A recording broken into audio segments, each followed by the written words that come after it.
புத்தகம் வாசிப்பதால பல நன்மைகள் நமக்கு கிடைக்குது. அறிவு, படைப்பாற்றல், சமூக சிந்தனையை அது வளர்க்குது. பயம் மற்றும் பதட்டத்தை போக்கி நம்மள நல்வழிப்படுத்துது. ஒரு நல்ல சிறந்த புத்தகம் ஒரு நல்ல நண்பனை போல தனிமையில இருக்கும்போது நமக்கு துணையாகவும் புத்துணர்ச்சியாகவும் அது இருக்குது. நல்ல தமிழ் சார்ந்த புத்தகங்கள் மொழி மற்றும் பாரம்பரியத்தை வளர்ப்பதற்கும் மேம்படுத்துவதற்கும் உதவுவது மட்டும் இல்லாமல் அடுத்த தலைமுறைக்கு நல்ல கருத்துக்களை கொண்டு போகவும் உதவி புரியுது. அப்படிப்பட்ட நல்ல புத்தகங்களை நமக்கு கொடுக்கக்கூடிய எழுத்தாளர்களையும் அவர்களது சேவைகளையும் விவரிக்கிறது இந்நிகழ்ச்சி. மக்கள் வணக்கம், இது சன்னலுக்கு வெளியே. இன்றைய சன்னலுக்கு வெளியே நிகழ்ச்சிக்காக நாம யாரை சந்திச்சு பேச போறோம்னு பாத்தீங்கன்னா, எழுத்தாளர், பேச்சாளர், சமூக சிந்தனையாளர், பேராசிரியர், முனைவர், உலகநாயகி பழனி அவர்களை தான் சந்திச்சு பேச போறோம். இவங்க அவங்களுடைய எழுத்துக்கள் மூலமா விருதுகளுக்கு மதிப்பை உண்டாக்கி தந்திருக்காங்க. வாங்க அவங்கள சந்திச்சு பேசலாம்.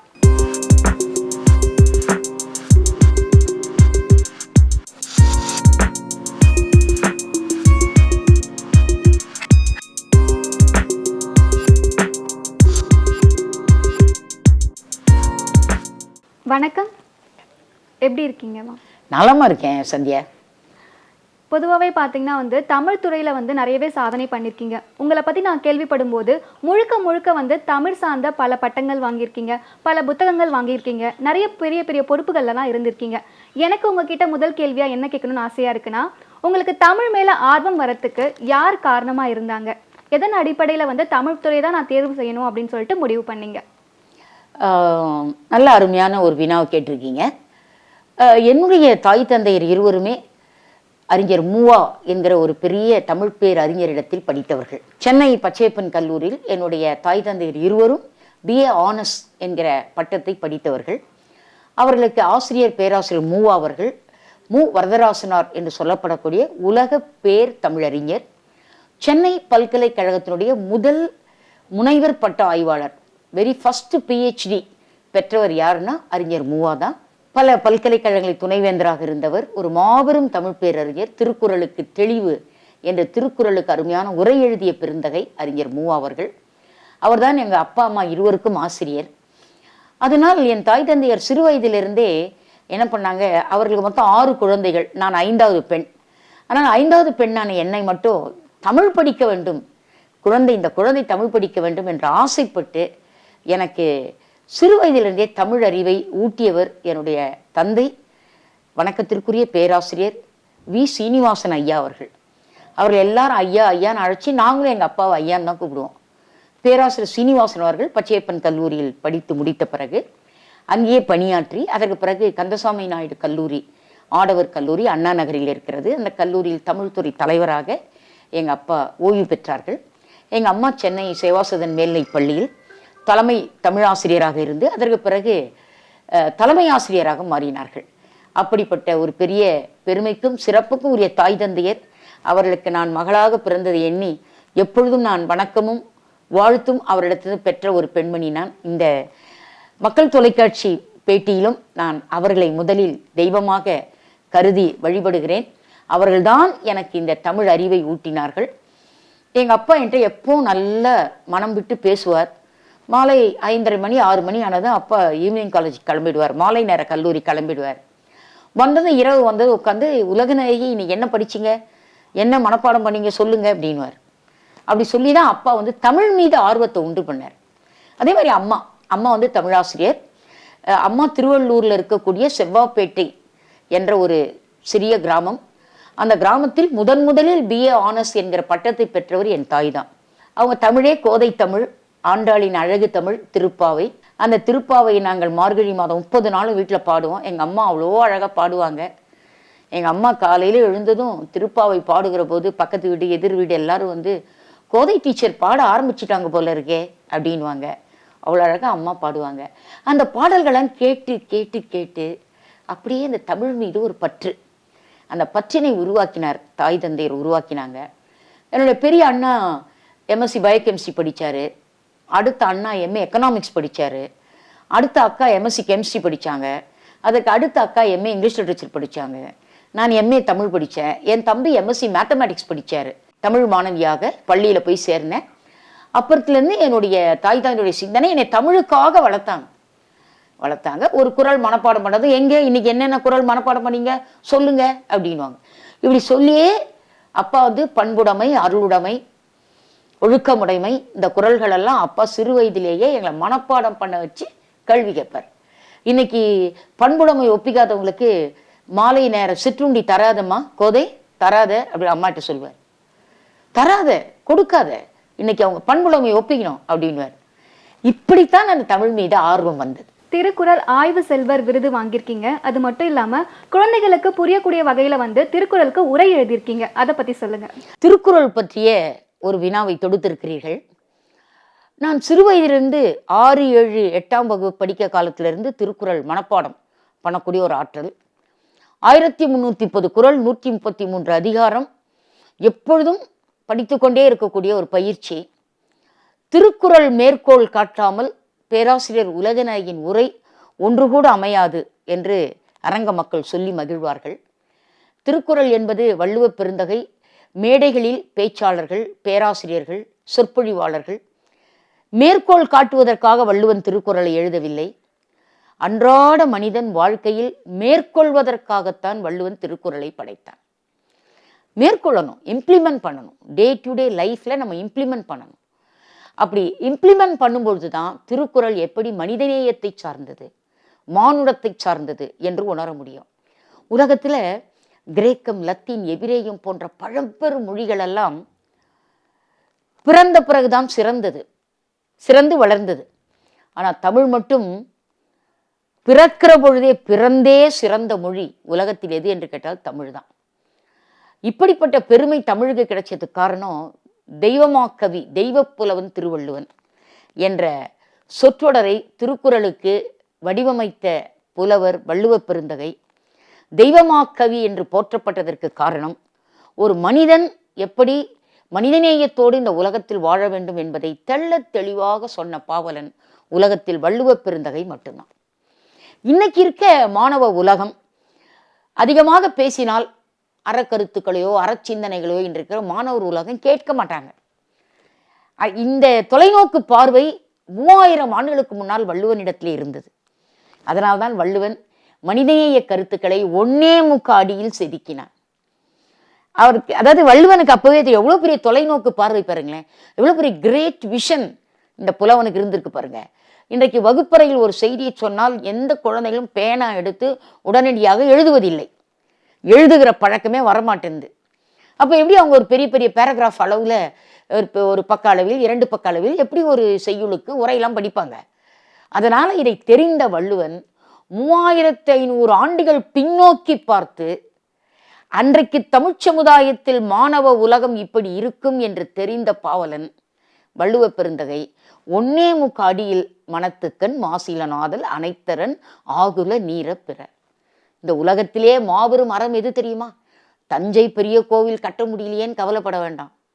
போகிற ஒரு நாள் தஞ்சை பெரிய கோவிலை சுத்தமாக வச்சுட்டு வந்தா அதுதான் உலகத்திலே பெரிய அறம். மனதளவில் தூய்மையுடையவங்களாக இருப்பதே மாபெரும் அறம் என்று சொன்ன பாவலன் வள்ளுவப் பெருந்தகை. அதனால்தான் நான் ஒரு முடிவெடுத்தேன். மாணவ செல்வங்கள் திருக்குறளை படிக்கணும்னா, எனக்கு எங்கள் அப்பா அம்மா ஆசிரியர்களாக இருந்தாங்க. இன்னைக்கு நல்ல ஆசிரியர்கள் குழந்தைகளுக்கு சொல்லிக் கொடுக்க நேரம் இல்லை. வகுப்பறையில் பாடம் முடிப்பதற்குத்தான் நேரம் இருக்கிறது. திருக்குறளை முழுமையாக நடத்த எங்க நேரம் இருக்கு? அப்படியே சிலபஸ்ல வச்சாலும் எவ்வளவு வைப்பாங்க? 2 அதிகாரம் வைப்பாங்க, ஒரு 20 குறள் படிப்பாங்க, அவ்வளவுதானே. அதுக்கு மேல படிக்க வாய்ப்பு இல்லையே. அதனால்தான் நான் என்ன பண்ணேன், மாணவர் நோக்கில் திருக்குறள் என்று 8 ஆண்டு காலம் உழைத்து 133 அதிகாரம் 1330 திருக்குறளுக்கும் மாணவர் நோக்கில் திருக்குறள் தெளிவு என்று ஒரு நூலை எழுதினேன். இந்த நூல் பாரதியர் வித்யாபவனில், மயிலாப்பூரில் உள்ள பாரதிய வித்யாபவனில் 2 ஆண்டுகளுக்கு முன்னால் இந்த நூல் வெளியிடப்பட்டது. வணக்கத்திற்குரிய நீதியரசர் திரு சுரேஷ்குமார் அவர்கள் வெளியிட, ஜஸ்டிஸ் ஜெகதீசன் ஐயா அவர்கள், நீதியரசர் ஜெகதீசன் ஐயா அவர்கள் முதல் பிரதியை பெற்ற ஒரு இனிமையான விழா. நம்முடைய மணிவாசகர் பதிப்பகம் இந்த நூலை வெளியிட்டாங்க. தரம் வாய்ந்த சிறந்த நூல். இனிய எளிய திருக்குறள் தெளிவுக்கு வழிகாட்ட வேண்டுமா என்று சொன்னால் மாணவர்கள் இந்த நூலை கண்டிப்பாக படித்து பயன்பெறலாம். அப்படிப்பட்ட ஒரு எளிமை இதில் இருக்கும். ஒரு உதாரணம் சொல்ல வேண்டும் என்று சொன்னால் இந்த உரை எப்படி இருக்கும் என்று உங்களுக்கே ஒரு ஆர்வம் வரும். ஒரு உதாரணம் சொல்ல வேண்டும் என்று சொன்னால், மிகச்சிறந்த ஒரு உதாரணம், எளிமையான குரலாக சொல்லலாம். எப்பொருள் யார் யார் வை கேட்பினும் அப்பொருள் மெய்ப்பொருள் காண்பது அறிவு என்பது குரல். இந்த குரலுக்கு விளக்கம் நான் எப்படி கொடுத்திருக்கிறேன் என்றால், யார் எதை பேசினாலும் அந்த பேச்சிலிருந்து உனக்கு எது பயன்படுமோ அதை எடுத்துக்கொள். மெய்ப்பொருள் காண்பது அறிவு. அந்த பேச்சில் எது மெய்ப்பொருளாக தோன்றுகிறதோ அதை மாணவனே நீ எடுத்துக்கொள் என்ற ஒரு தெளிவு, இனிய எளிய தெளிவு நான் கொடுத்திருக்கிறேன். நான் இதுவரை 100 ஆய்வுக் கட்டுரைகள் திருக்குறள் பற்றி எழுதியிருக்கிறேன். இப்ப பதிப்புலகில் பதிப்பு பணி நடந்து கொண்டிருக்கிறது. வள்ளுவ பெருந்தகை 100 சிந்தனைகள் என்று சொல்லி 100 குறள்கள் தேர்ந்தெடுத்து உங்கள் மனம் கவர்ந்த ஒரு குறள் என்று ஒவ்வொரு மேடையிலும் பேசக்கூடிய வாய்ப்பு இருக்கிறது. அப்படி உலக அரங்கில் நான் 78 நாடுகள், வெளிநாடுகள் தமிழ் மூலமாக சுற்றுப்பயணம் செய்திருக்கிறேன். தமிழ் மூலமாக உலா வந்திருக்கிறேன் என்று சொல்வதை விட தமிழ் மூலமாக அங்கு இருக்கக்கூடிய தமிழர்களை சந்திக்கக்கூடிய வாய்ப்பு எனக்கு கிடைச்சிருக்கிறது. 78 நாடுகளிலும் நான் திருக்குறள் உச்சரிக்காமல் அந்த நாட்டில் பணி முடிந்து நான் வந்ததே இல்லை. அதனால் இதையெல்லாம் மனதில் வைத்து திருக்குறளில் 100 ஆய்வுக் கட்டுரைகளை தேர்ந்தெடுத்து வள்ளுவன் 100 என்று அந்த நூல் இப்பொழுது பதிப்பில் இருக்கிறது. ஆக திருக்குறள் ஆய்வு திலகம் என்கிற பட்டமும், திருக்குறள் நெறி செம்மல் என்கிற பட்டமும், திருக்குறள் ஆய்வு செல்வர் என்கிற பட்டமும், திருக்குறள் நெறி போற்றும் மங்கையர் என்ற பட்டமும் பெற்றதற்கெல்லாம் என்ன காரணம் என்று கேட்டால், 12 வயதிலிருந்து திருக்குறள் படித்ததனுடைய விளைவுதான் என்பதை இந்த மக்கள் அரங்கத்தில் சொல்வதிலே நான் மிகவும் மகிழ்ச்சியுடையவளாக இருக்கிறேன். மக்கள் தொலைக்காட்சி என்றாலே மக்களை சென்று சேருகிற தகவலாக இருக்க வேண்டும் அல்லவா? இந்த கருத்து மக்களை சென்று சேரும் என்று நான் கருதுகிறேன். மதிப்பிற்குரிய அப்துல் கலாம் ஐயாவை வந்து நீங்க நேர்ல சந்திச்சிருக்கீங்க. அந்த அனுபவம் எப்படி இருந்ததுமா? நல்ல மகிழ்ச்சியான ஒரு கேள்வி கேட்டிருக்கிறீர்கள் சந்தியா. இறைவன் படைத்த படைப்புகளுள் மிகப்பெரிய அரிய உயிரினம், அரிய படைப்பு எது என்று கேட்டால் மானுடன், மனித உயிர்தான். இறைவன் படைத்த உயிர்களிலேயே மிகப்பெரிய ஒரு அதிசயம், ஒரு அருமை, அற்புதம் என்று கூட சொல்லலாம். அப்படிப்பட்ட ஒரு மாபெரும் மனித படைப்பில் சில பேர் வாழ்ந்த பிறகு தெய்வமாக போற்றப்படுகிறார்கள், சில பேர் வாழுகிற போதே தெய்வமாக வணங்கப்படுகிறார்கள். அப்படி வாழுகிற போதே தெய்வமாக வணங்கப்பட்ட ஒரு மா மனிதர் தான் வணக்கத்திற்குரிய திரு ஏபிஜே அப்துல் கலாம் அவர்கள். கலாம் என்கிற இந்த மாபெரும் மனிதனுக்கு வயது 12 வயது இருக்கும்போது ஒரு சிறுவன் ராமநாதபுரத்திலே ஒரு சிறிய தீவிலே தன்னுடைய வாழ்க்கையை தொடங்கி உலகத்தின் புகழ்பெற்ற மாமனிதனாக உயர்ந்த ஒரு மாமனிதன். இந்த ராமேஸ்வரம் தீவிலே அவர் பிறந்து வளர்ந்த காலத்தில் அங்கே 5ஆம் வகுப்பு வரைதான் அவருக்கு ஆரம்ப கல்வி இருந்தது.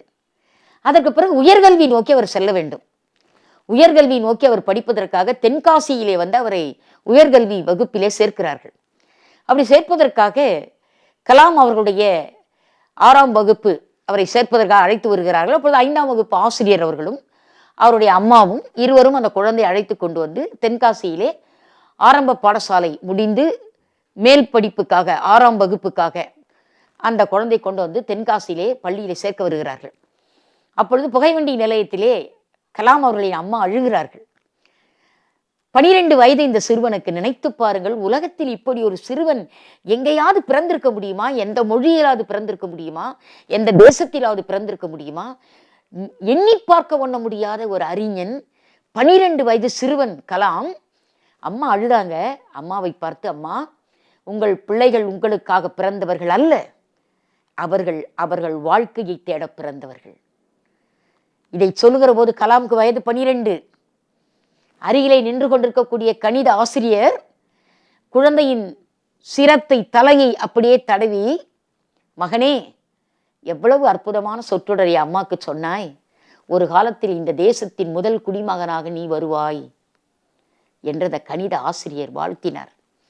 ஆரம்ப பாடசாலை ஆசிரியர் வாழ்த்தினார். குருவின் வாழ்த்து உண்மை பலிக்கும் என்பதற்கு கலாம் ஒரு சான்று. இந்த தேசத்தின் முதல் குடிமகனாக வருவாய் என்று ஆசிரியர் வாழ்த்திய போது கலாமுக்கு வயது 12. இந்த தகவல் எங்கே கிடைத்தது? அவர் எழுதிய அக்னி சிறகுகளிலே இருக்கிறது இந்த செய்தி. வாழ்க்கை வரலாற்றை அக்னி சிறகுகளாக தொகுத்து கொடுத்தார் திரு ஏபிஜே கலாம் அவர்கள். அதில் இருக்கிறது இந்த தகவல். ஆக அதற்கு பிறகு குழந்தை தாயிடத்தில் பேசி தாயின் உள்ளத்தை அமைதிப்படுத்திவிட்டு பள்ளி படிப்பை முடித்து கல்லூரி படிப்பை முடித்து அண்ணா பல்கலைக்கழகத்தில் அவர் ஒரு ஆய்வு மாணவராக ஒரு பேராசிரியராக அவர் பணியாற்றிய போதும் நான் திரு கலாம் அவர்களை அண்ணா பல்கலைக்கழகத்தில் சென்று சந்தித்திருக்கிறேன். அவர் ஆராய்ச்சி மாணவராக இருந்த பொழுது, ஆய்வுலக திலகமாக இருந்த பொழுது, ஸ்ரீஹரிகோட்டாவிலே அவர் பணியாற்றுகிற பொழுது அன்னை இந்திரா பாரத நாட்டினுடைய பிரதமர், பாரத நாட்டின் பிரதமரான அன்னை இந்திரா அவர்கள் ஸ்ரீஹரிகோட்டாவிலே விசிட், பிரைம் மினிஸ்டர் விசிட் ஆய்வுக்கு வருகிறார்கள். அப்பொழுது கலாம் அங்கே ஆராய்ச்சியாளராக இருக்கிறார். கலாமை பார்த்து பிரமித்து போகிறார் அன்னை இந்திரா. அன்னை இந்திரா வரவேற்பு அறையில் இருக்கக்கூடிய விருந்தினர் புத்தகத்தில் எழுதுகிறார், திரு கலாம் அவர்களின் ஆய்வினால் எதிர்காலத்தில் இந்திய தாய் திருநாடு அறிவியல் உலகத்தில் தலை சிறந்த ஞானியை இந்தியா பெற்றது என்ற பெருமையை இந்த தேசம் பெறும் என்ற அன்னை இந்திரா அந்த வரவேற்பு புத்தகத்தில் எழுதுகிறார். அவர் வாய்ச்சொல் பலித்து, எழுதியவர் பிரதமர், ஆனால் அவர் வாய்ச்சொல் பலித்து பின்னாளில் கலாம் ஜனாதிபதியாகவே ஆகிவிட்டார். எழுதியது பிரதமர், அவர் ஜனாதிபதியாக உயர்ந்தார். அப்படிப்பட்ட மாபெரும் ஜனாதிபதியை டெல்லியிலே சென்று அவர் அலுவலகத்தில் சந்திக்கக்கூடிய ஒரு அரிய வாய்ப்பு கிடைத்த பொழுது நான் என்னையே கண்டு வியந்து போனேன். ஒரு ஏழை தமிழாசிரியருக்கு 5வது மகளாக பிறந்த நான் ஜனாதிபதி மாளிகைக்குள் நுழைந்து திரு கலாம் அவர்களை சந்தித்த சந்திப்பு என்பது வாழ்க்கையில் மறக்க முடியாத அனுபவம். மானுடம் பொத்துதும் என்ற ஒரு அற்புத நூலை நான் தயாரித்த பொழுது அந்த நூலை வெளியிடுவதற்காக பாரதிய வித்யாபவன் மயிலையில் நாங்கள் அந்த நூலை வெளியிட்டோம். வணக்கத்திற்குரிய திரு ஏபிஜே அப்துல் கலாம் அவர்கள் அந்த நூலை அவர்கள் மானுடம் போற்றுதும் என்ற அந்த நூலை வெளியிட்டார்கள். அந்த புகைப்படம் தான் என் பின்னால் இருக்கிறது, நீங்கள் பார்க்கலாம். அந்த புகைப்படத்தை பின்னால் பார்க்கலாம். வாழ்க்கையில் மறக்க ஒண்ண முடியாத அனுபவம், திரு ஏபிஜே கலாம் அவர்களை சந்தித்த அனுபவம். இன்றைக்கும் அவர் இந்த உலகத்தில் ஒரு மாபெரும் மனிதனாக போற்றப்படுகிறார். பொதுவாக நான் கவிதையில் சொல்லுகிற போது சொல்லுவேன், கவிஞனுக்கு மரணம் உண்டு, ஆனால் அவன் எழுதிய கவிதைக்கு மரணம் இல்லை என்று சொல்லுவேன். அதுபோல திரு ஏபிஜே கலாம் அவர்கள் என்ற அந்த உடல், அதுதான் நம்மை விட்டு பிரிந்ததை தவிர அவருடைய புகழோ அவருடைய பெருமையோ அவருடைய அக்னி சிறகுகளோ நம்மை விட்டு மறையவே இல்லை. இன்னும் அவர் நம்மோடு வாழ்ந்து கொண்டிருக்கிறார்.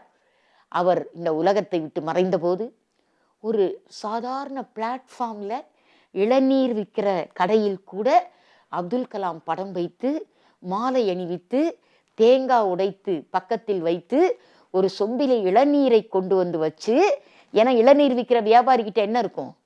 இளநீர் தான் இருக்கும். ஆப்பிள் ஜூஸ் வைக்க முடியும்.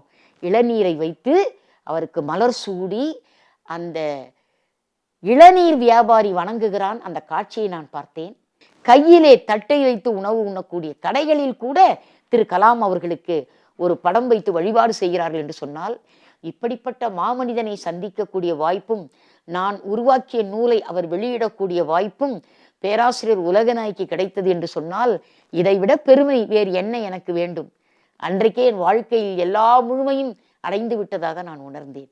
புதுக்கவிதை இப்ப நிறைய காணப்படுது. இந்த புதுக்கவிதை கவிதை உலகத்துல புதுமையை புகுத்துதா? நல்ல அருமையான ஒரு கேள்வி கேட்டிருக்கீங்க. புதுக்கவிதையின் மூலமாக புதுமையை புகுத்த முடியுமா? ஒரு செய்தி. இந்த வினா எப்படி அமைந்திருக்கணும்னா, புதுக்கவிதையின் மூலமாக புதுமையை புகுத்த முடியுமா என்பதை விட, புதுக்கவிதையின் மூலமாக புதுமையை புகுத்துற போது கவிதை மரபு மாறாமல் இருக்கிறதா, கவிதை மரபு மாறாமல் இருக்கிறதா என்பதை நம்ம சிந்திக்கணும். கவிதை மரபோடு இருக்கிறதா, கவிதையினுடைய நுண்மா நுழைவுலம் தெளிவாக பேசப்படுகிறதா, கவிதைக்கு என்று இருக்கக்கூடிய இலக்கணம் அங்கே சிதைக்கப்படுகிறதா, இப்படிலாம் நிறைய வினாக்கள் அதன் உள்ளே அமைந்திருக்கு. ஆனால் நீங்க கேட்ட கேள்வி, புதுக்கவிதையின் மூலமாக புதுமையை புகுத்த முடியுமா அப்படின்னு கேட்டிருக்கீங்க. கண்டிப்பா புகுத்த முடியும். இன்னைக்கு நிறைய புதுக்கவிஞர்கள் வந்துட்டாங்க. கல்லூரி மாணவர்களாம் அற்புதமான புதுக்கவிதை எழுதுகிறார்கள். ஒவ்வொரு மாணவன் எழுதுகிற புதுக்கவிதைக்குள்ளும் 1000 அர்த்தங்கள் பொதிந்து கிடக்கிறது. அந்த அர்த்தங்களை அவன் அர்த்தத்தோடு தான் எழுதியிருக்கிறானா என்று கேட்டால் இனிமையாக, எளிமையாக, தெளிவாக இருக்கிறது. இந்த புதுக்கவிதைக்கு முன்னோடி யார் என்று கேட்டால், என்னை கேட்டால் நான் பாரதி தான் இந்த புதிய வடிவத்திற்கு முன்னோடின்னு சொல்லுவேன். பாரதி போல் ஒரு மறுமலர்ச்சியையும் புரட்சியையும் எழுச்சியையும் அவ்வளவு எளிமையான சொற்றொடர்களால் சொல்வது என்பது சாதாரண தகவல் அல்ல, மிகப்பெரிய தகவல். அதனால்தான் பாரதிக்கு பிறகு பாரதி பரம்பரை என்று ஒரு பரம்பரையே உருவாக்கப்பட்டது. பாரதி விட்டு சென்ற எழுதுகோலில் இருந்து எடுத்துக்கொண்டு வந்த கடைசி ஒரு துளி மையை கூட தன் எழுதுகோலில் நிரப்பிக்கொண்டு கவிதை எழுதிய கவிஞர்களை எல்லாம் நான் பார்த்திருக்கிறேன். மிகச்சிறந்த கவிநுட்பம் கொண்ட கவிஞர்கள் இன்றைக்கு தமிழகத்தில் இருக்கிறார்கள். அனைத்து கல்லூரி மாணவர்களும் புதுக்கவிதையை ஆசையாக படைக்கிறார்கள். உதாரணம் ஒன்று சொல்லலாம். வணக்கத்திற்குரிய மாபெரும் தொழிலதிபர் செவாலியர் கலைமாமணி விஜி சந்தோஷம் அவர்கள் ஒரு புதுக்கவிதை எழுதினார். பொது உடைமையை பற்றியும் சமய நல்லிணக்கத்தை பற்றியும் ஒரு கவிதை எழுதினார். சூரியன் எல்லாருக்கும் பொதுவானவன் என்பதை ஒற்றை அடியிலே சொன்னார்.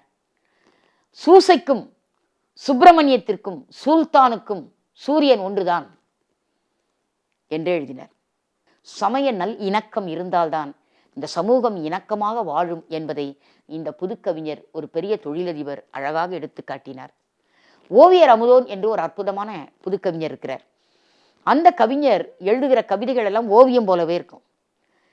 நீங்கள் ஒரு கவிதை கொடுத்தால் அதற்கு அவர் ஒரு ஓவியம் வரைந்து கொடுத்து விடுவார். அப்படிப்பட்ட ஆற்றல் உடையவர் அந்த ஓவியர் அமுதோன். அவர் எழுதிய ஒரு அருமையான கவிதை, இந்த காட்டுக்குள் எந்த மூங்கில் புல்லாங்குழல் என்று எழுதினார். ஆக மூங்கில் காட்டுக்குள் இருந்துதானே ஒரு மூங்கிலை எடுத்து புல்லாங்குழல் செய்கிறார்கள் என்கிற இவ்வளவு பெரிய அறிவியல் மதி நுட்பத்தை ஒற்றை சொல்லிலே அவர் செதுக்கி காட்டினார். இந்த காட்டில் எந்த மூங்கில் புல்லாங்குழல். இதே ஒரு கல்லூரி மாணவன் அற்புதமாக எழுதினான். அதாவது எப்படி புல்லாங்குழல் பிறந்திருக்கும், புதுக்கவிதை, புதுமை எப்படி புகுத்துறாங்க பாருங்க. ஒரு கல்லூரி மாணவன் அற்புதமாக எழுதினான். அதாவது வண்டுகளால் துளையிடப்பட்ட மூங்கில் கூறியதாம், இன்றையிலிருந்து என் பெயர் புல்லாங்குழல் என்று. என்ன நுட்பம், என்ன அருமை, என்ன சிந்தனை. அதைவிட ஒரு மாணவன், ஒரு கல்லூரி மாணவன் அற்புதமாக எழுதினான். கொள்கையாளர் என்று தலைப்பு கொடுத்தோம். புதுக்கவிதை போட்டி. அந்த போட்டியில கொள்கையாளர் என்று தலைப்பு கொடுத்தோம். தலைப்புக்கு ஒரு மாணவன் எழுதினான், மகாத்மா காந்தி, அண்ணல் காந்தியடிகளுடைய கொள்கை என்ன? மதுவிலக்கு. மதுவிலக்கு தானே காந்தியின் கொள்கை. அந்த கொள்கையை வைத்து ஒரு கவிதை எழுதினான். அண்ணல் காந்திக்கு பிடித்த மலர் காகித மலர். ஏன் தெரியுமா? காகித மலரில்தான் மகரந்தம் கிடையாது, மதுவும் கிடையாது. மது, தேன் இல்லாத ஒரு மலர் போகன்விலா என்று சொல்லப்படக்கூடிய காகிதப்பூ. இந்த காகிதப்பூவுக்குள் வண்டுகள் வந்து மொய்ப்பதில்லை. காரணம், அது உள்ளே மது இல்லை என்பதால். ஆகவே நந்தவன தோட்டத்துள் தைரியமாய் மதுவிலக்கு செய்த மலர் என்பதால் அண்ணல் காந்திக்கு காகித மலரைத்தான் பிடிக்கும். இதுதான் அண்ணல் காந்தியின் கொள்கை என்பதை அற்புதமாக அந்த கல்லூரி மாணவன் ஒரு இரண்டே அடியில் மகாத்மா காந்தியின் மாபெரும் சிந்தனையை சொல்லிவிட்டான். எப்படி சொன்னான் பாருங்கள். இப்பொழுதுதான் கவிதையை சொல்லுகிறேன். இதுவரை கவிதை விளக்கத்தை சொன்னேன், இப்ப கவிதையை சொல்கிறேன். அண்ணல் காந்திக்கு பிடித்த மலர் காகிதப்பூ, காரணம் நந்தவன தோட்டத்துள் தைரியமாய் மதுவிலக்கு செய்த மலர் என்பதால். ஆக காந்தியினுடைய கொள்கையை எப்படி கவிதையாக வர்ணித்தான் பார்த்தீங்களா? இதற்கு அடிப்படை பாரதி. இந்த நாட்டை பற்றி சொல்ல வரும்போது பாரதி எப்படி பாடுறார்? பாருக்குள்ளே நல்ல நாடு, இது நம் பாரத நாடு. செந்தமிழ் நாடு என்னும் போதினிலே இன்பத் தேன் வந்து பாயுது காதினிலே என்கிற எளிமை, வலிமை, மொழியின் வளமை, தமிழ் கவிதையின் செழுமை இவ்வளவும் பாரதிக்குள் புகுந்து விளையாடி இருக்கிறது என்று சொன்னால், தமிழ்த்தாய் நமக்கெல்லாம் கொடுத்த வரம். எட்டயபுரத் தெரிமலை பாரதி 1882 சின்னசாமி ஐயருக்கும் லக்குமி அம்மாளுக்கும் ஒரு இரட்டை பிரசவம் நடந்தது. ஒன்று பாரதி, மற்றொன்று தமிழ். இந்த தமிழ்தான் இன்றைக்கு புதுக்கவிதை உலகத்தில் கோலோச்சி நிற்கிறது. ஆக பாரதி யாரும் மறந்து விட முடியாது. மறக்க ஒண்ணா கவிஞன் மா கவிஞன். அதனால்தான் நான் 1978 2021 வரை நான் மேடையில் பேசிய பாரதி பற்றிய 100 மேடை பேச்சுகளின் தொகுப்பை பாரதி 100 என்ற ஒரு புத்தகமாக வெளியிட்டேன். அந்த பாரதி 100 புத்தகத்தில் நான் சொல்ல வந்த செய்திகள் மேடையில் 100 மேடைகளில் மக்கள் மத்தியில், அரங்க மக்கள் மத்தியில், பொதுமக்கள் கூட்டத்தில், பேராசிரியர்கள், துணைவேந்தர்கள், வழக்கறிஞர்கள், நீதியரசர்கள், பாமரர்கள், பகுத்தறிவாளர்கள், பகுத்தறிவு சிந்தனையாளர்கள் என்று எல்லோர் மத்தியிலும் நான் பேசிய மேடை பேச்சுகளின் தொகுப்பை, பாரதி குறித்து பேசிய பேச்சின் தொகுப்பை தொகுத்து 2021ஆம் ஆண்டு பாரதியின் இறந்து 100வது ஆண்டு நினைவேந்தல். அந்த 100வது ஆண்டு நினைவேந்தலை சென்னை பாரதியார் சங்கத்தின் முதல் பெண் தலைவர் என்பதால் நான் இப்படி கொண்டாடினேன். அமரர் கல்கியால் தொடங்கப்பட்ட பாரதியார் சங்கத்திற்கு பேராசிரியர் உலகநாயகிதான் முதல் பெண் தலைவர். அதனால் அந்த நூலை நான் 2021 வெளியிட்டேன். அந்த நூலின் பெயர் பாரதி 100 என்ற அந்த நூலை வெளியிட்டேன். அந்த நூல் இன்றைக்கு எல்லோராலும் போற்றப்பட்ட நூல், மிகச்சிறந்த நூல் என்று எல்லோரும் அந்த நூலை போற்றி மகிழ்கிறார்கள். 100 மேடைகளில் பேசிய மேடை பேச்சுகளின் தொகுப்பு தான் அந்த நூல். இதேபோல் இப்பொழுது வள்ளுவனை குறித்து நான் 100 மேடைகளில் பேசிய தொகுப்பை வள்ளுவர் 100 என்று இப்பொழுது பதிப்பிலே இருக்கிறது, தயார் செய்து கொண்டிருக்கிறேன். தமிழ் மொழி குறித்தும் உங்களுடைய அனுபவங்கள் குறித்தும் எங்களிடையே பகிர்ந்து கொண்டதுக்கு மிக்க நன்றிமா. உங்களுடைய தமிழ் பணி தொடர்ந்துகிட்டே இருக்கட்டும். அதுக்காக மக்கள் தொலைக்காட்சி சார்பாக உங்களுக்கு வாழ்த்துக்கள்மா. நன்றி.